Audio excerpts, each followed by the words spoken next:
Welcome to Slickbagger's YouTube channel. I'm Steve. Today we got a little bonus video for you. We're going to be talking about shop tools and the tools that we use here on a daily basis. Almost every single time that I drop a video on YouTube, I'll get emails, comments on Facebook, comments on the YouTube video itself about, hey, what tool was that? What tools are you using? Now, if you're watching this video or if you've seen our videos on our channel in the past, you'll know we do a lot of install videos, and that's the whole point of this YouTube channel, is to teach you at home how to work on your motorcycle. And now I want to provide you with kind of a basic list of the tools that you're going to need to get that job done. Now, we work on a lot of different bikes in here, but if you're just a do-it-yourselfer at home, you're not going to necessarily need all of these tools, and a lot of these tools are kind of job specific. But today I wanted to show you like the main tools that we use on a daily basis and a few specialty tools at the end.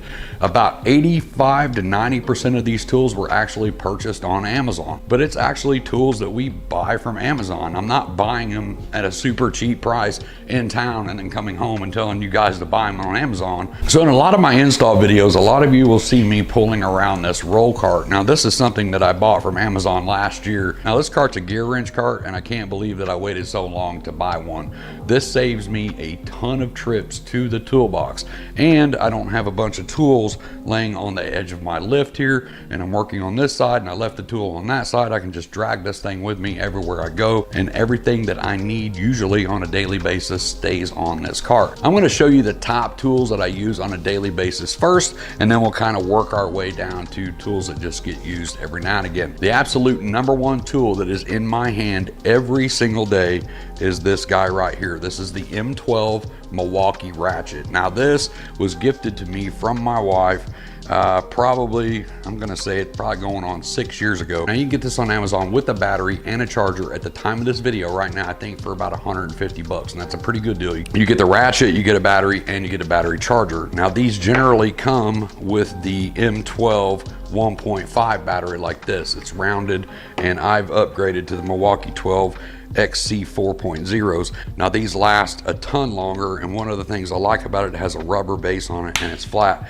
so I can stand that thing up everywhere I'm working. If I just have to stand it on the lift like that, whatever. I've also purchased the Impact, and I do have a little small hand drill too. That doesn't really get used on the bikes very much. The second thing that absolutely gets used the most in this shop is the carbine Torx and hex set right here. I went through probably $200 worth of sets of Harbor Freight Torx and hex sets and was breaking them constantly. If you're just kind of tinkering on your bike, those will probably be fine. There are cheaper versions of this set on Amazon as well. I've been using this set for dang near 3 years now and haven't broke any of them. So that speaks volumes to the metal that they use in this set. That's why I highly recommend it. Number 3 on the list is going to be the Lexavon torque wrenches. They're black with yellow lettering. And the reason why I purchased those, we have these silver kind, and you got silver letters etched into silver, and it's just hard for me to read. I'm constantly having to take it over to a light to adjust it. I've even tried doing the white out thing where you put white out in there and then you smear it around and wipe off all the excess, and it supposedly fills in all it. Yeah, that shit doesn't stick. It works for a little while and then it rubs off. So I mean, I keep these around as backups, but the black on yellow is super easy to read, and these have been pretty accurate so far on torque specs. The fourth thing you're going to need is a good ratchet socket set, right? You're going to need metric and standard. Yes, your Harley Davidson does have metric bolts on it, so you are going to need both. I've got a drawer over there on my big toolbox that's just probably got 800 sockets in there from the last 30 years that I've just collected. But to save me tons of trips over to the toolbox, I have a large set. This is just one of the drawers out of the set because that's the one I use the most. I can go back over there if I need deep wells or anything like that, but I keep that on the bench behind me over there, not on my main toolbox way over there. So this gets used all the time, and you can get those just about anywhere, and I'll put a link down below to the one that we have here from Amazon. The fifth thing that gets used a lot in here are ratcheting wrenches. Now, you can go on Amazon and usually find a whole set of ratcheting wrenches, metric and standard, standard where it just has an open end on one end and then a box end ratcheting style on the other. These I picked up on Amazon as 2 sets, right? So there's a standard side and a metric side, and each one of these has a different size. So this side's 11/16, this side's 9/16. We flip it over 3/4 and 5/8. So there's 4 ratcheting wrenches right there in one, and then of course your smaller sizes. And then you go over to the metric, you have the same thing, 19, 14, 17, and 15, and then your smaller sizes here. That right there is an awesome buy because I literally have 16 wrenches right here in 4. Now on these motorcycles, you can't always get a big thick ratcheting wrench in the spot that you need to get to. So you will need to get yourself a set of wrenches. I'll put a link in the description down below just to a basic set of wrenches that we keep in the drawer. 95% of the time I can use those ratcheting ones, but like I said, can't always get in there. So I just got to go over and get the wrench I need to get the job done. Next thing that I use quite a bit in here are breaker bars to bust those red Loctite bolts. You got to put a little heat on them and bust them loose, and it even comes in handy on the blue Loctite bolts as well. I don't like to put a ton of torque on my Milwaukee ratchet. It will take a ton of torque, but I just don't like doing it, so I may break it free with a breaker bar first. This is the Harley. It's a 3-piece flexible handle breaker bar, so you get a 1/4 inch that's 6 inch, you get a 3/8 that's 10, you get a 1/2 that's 15. So there are your 3 different breaker bars that you can use.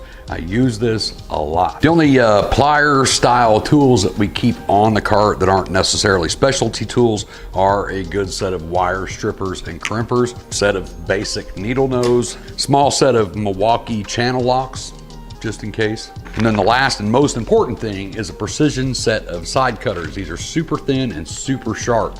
I use these for cutting zip ties. The reason why I use a precision set is because it can get real close to the connector on here and it doesn't leave that jagged little edge. So later on, I stick my hand in there and I cut the back of my hand on it because you left this little triangle, little razor blade sticking out there for me. So cut those things straight. We have a 3-piece kit. The other one's over there on the toolbox, but a 3-piece kit of the Allen and Torx bit wrenches like this. I bought these on Amazon. It's a 3-pack kit and they're pretty cheap and they work great. I keep a set of them in my motorcycle tool bag. And if you haven't seen our motorcycle tool bag video, I'll put a link down in the description to that as well. There are specific tools in there that are going to help you on the side of the road, and a 3-piece set of these will get you out of a pinch in a hurry. I do keep a Tecton swivel head ratchet on here. Now this comes in handy like in tight spots on a motorcycle where you're maybe using one of these long bits. This is a good example where I use it a lot. You put that on here, you go to get in that tight spot and you got these little bitty turns like this. Well, just swivel it out and now you can do this and you can gain a lot more traction with a swivel head ratchet. So that thing gets used quite a bit. 2 Olight flashlights or pin style flashlights that we keep on here. You know, simple little stuff, markers. We have a punch tool on here, some wire brushes, just things like that. So one of the last things on the cart is a Tecton double-sided rubber mallet, and this gets used when shit doesn't go my way. Sometimes you just gotta bust this little guy out, but it does come in handy. But the Tecton ones are cheap on Amazon, so I'll put a link down there. So that's pretty much my everyday tool cart. Every job that I do on a motorcycle, I grab that thing, I look at what I'm doing. Maybe throughout the day I might have to go over to the toolbox to grab a different tool. So let's go over there and I'll show you a few of the specialty tools that we use here in the shop. So we're just gonna start right here in the top drawer because this is where most of my specialty tools, like job specific tools, are. And I'll start from this side. Of course, all the wrenches that you see in here are just wrenches. These are just extras that I have and I just couldn't find myself to throw away. Got a rear wheel alignment tool that you've probably seen in our Softail video. Use that to line up the rear wheel. We've got a deburring tool. After you drill plastic, you can run that in there and deburr. These are basically cheap pissing ring pliers, but we use these for the rings around the top of the exhaust on the headers. This little guy right here is for popping those little Christmas trees when you're doing electronics on your bike. Underneath your fairing, you'll see these little prongs. You can stick in there and pop these out. A good set of channel lock like C-clip removers. These little things, if you buy a cheap one, you're gonna end up throwing them through a garage wall. The cheap ones that have the interchangeable whole end that you can get at Harbor Freight, trash. Get you a set of channel locks like this, and all you have to do is change these little tips. There's an Allen wrench set right here, so this thing's not all floppy and wobbly like you see on those junk ones. A good thing to have in your arsenal is a tire depth checker. This checks the tire depth on your tire. These are going to be for ignitions. One's a 14 up, one's a 13 down. You need these to remove and install your ignition switches the correct way. This is a belt tension gauge, so this is also something cheap to keep in your arsenal that you need to check pretty regularly. Check your belt tension on your bike. We've got full videos on doing this stuff on our channel. Little strings and wires you probably just seen me use in my latest video that was installing bars. We use this to pull wires through bars. We got spark plug boot pliers, just recently used those in the Milwaukee 8 spark plug video. So this little step tool is used to lock your drivetrain up so you can like change your compensator or whatever. It locks one side or the other, which depending on where you put it. So it's just a little step tool that wedges in there and locks it so you can break those loose. A little plastic pry tool set like this. We actually keep one on the cart over there that's shaped more like this Y. Kind of does the same thing. It just pops the little wire connectors loose without scratching anything. These guys right here are hose clamps. We use these on soft tails for the cross under line. You put this around your fuel line, tighten it down, cinch it off so it doesn't drip. Probably the most important thing in this top drawer is this safety pin right here. You can tell it's kind of been all to hell because it's been used so much. We use this to D-pin connectors. That one right there is perfect. This drawer right here has all of my extractor kits in it, busted bolt extractor, stripped out extractor kits. So we call that the bad day drawer. Down here we just have our basic ratchet and socket drawer. Yes, I'm missing a few here and there, but they're around here somewhere. This drawer here is clearly all my pliers. Here's a set of those cheap little stupid things I was talking about where you got to put this on here and then try to put that on a C-clamp and this thing's freaking moving, and don't buy that, that's trash. But one of the things I want to point out is these plier separators. I bought these on Amazon. I think it was 2 packs, so it was 2 red and 2 yellow. I bought the 2 yellow ones later because I realized I needed more, and the yellow ones were actually cheaper than the red ones, so I bought those. But they all do the same thing, but it separates all your pliers real nice. This will clean up your drawer amazing. All this stuff was just thrown in here. I was constantly having to go through here. Most of the stuff in here is testing electronics. If you're doing any kind of wiring or testing, I really suggest that you get a power probe if you're chasing down bad wires, bad ground, stuff like this. This was gifted to me from my buddy Jeff. Appreciate that, brother. I've used the heck out of this thing. I think I was over here fighting some electronics one day and he actually purchased this and brought it over. It's a power probe 3 easy carbon fiber, and it comes with a case, so definitely get yourself one of those if you're having issues with wiring. Up top up here we've got anti-seize lubricant. This is the Permatex. I use this quite a bit on axles and other stuff. Always have backups of Loctite 243. Some stuff requires 246, not very much requires 246 and it's pretty expensive. So if you find yourself in your service manual and it's telling you to put 246 in there, get on Amazon. I'll put a link down into it. Just get you a small tube of it. I think the 246 and one like this is like 65 bucks. So unless you're really using a lot of 246, just use the 243. Also got 2 of these purchased on Amazon, a 49mm and a 41mm fork seal driver. So that's what that is. Slide that around the top of your forks, beat your fork seals in. So if you're doing a fork job, that's another tool that you're gonna need. This is a new purchase that we just picked up from Amazon. This is the Vortex, and you hook this to an air compressor and this thing spins. You've probably seen them. This thing whips around inside this tunnel and just creates this crazy vortex of air that comes out. So we use this quite a bit.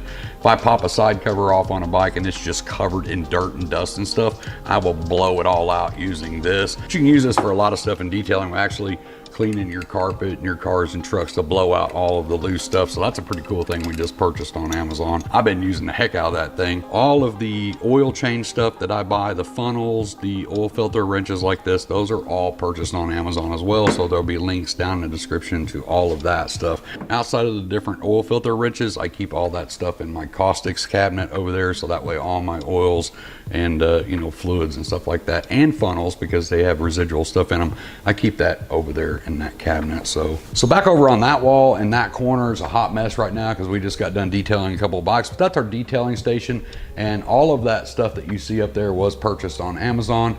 The cart down there is just a Harbor Freight cheap cart. You can pick those up anywhere. And I'm not going to go through all of the products. That's for another video.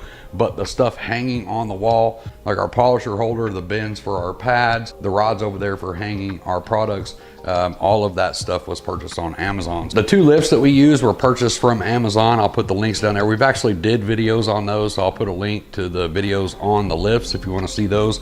And then the jacks that we use in the middle were purchased separately because I didn't really care for the jacks that came with the lift. There's one other tool I get quite a bit of comments on. If you watch any videos where we are tearing apart forks, you will see this guy right here. This is indeed the Sick Bagger's janky ass fork holder. And I'll get this up into camera so you can see it. This is not my idea. I got this from one of the forums like years ago.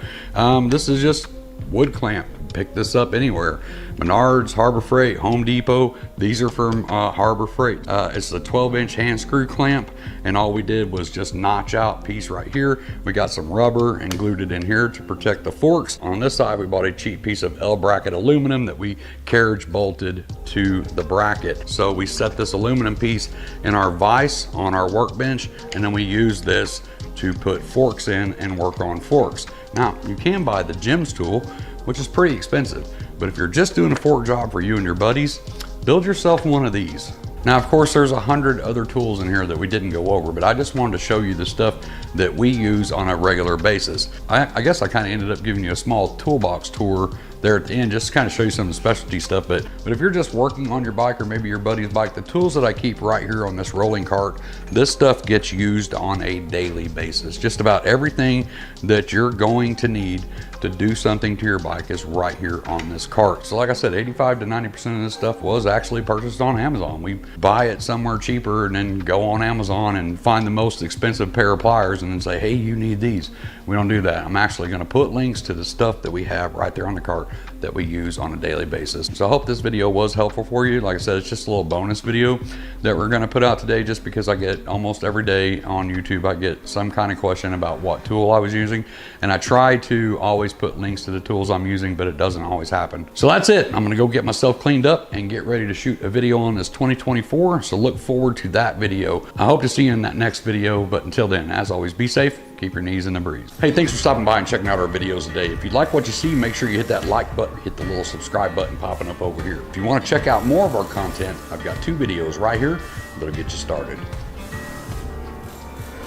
Not really going to say anything else, just click one of those videos and take you to another video.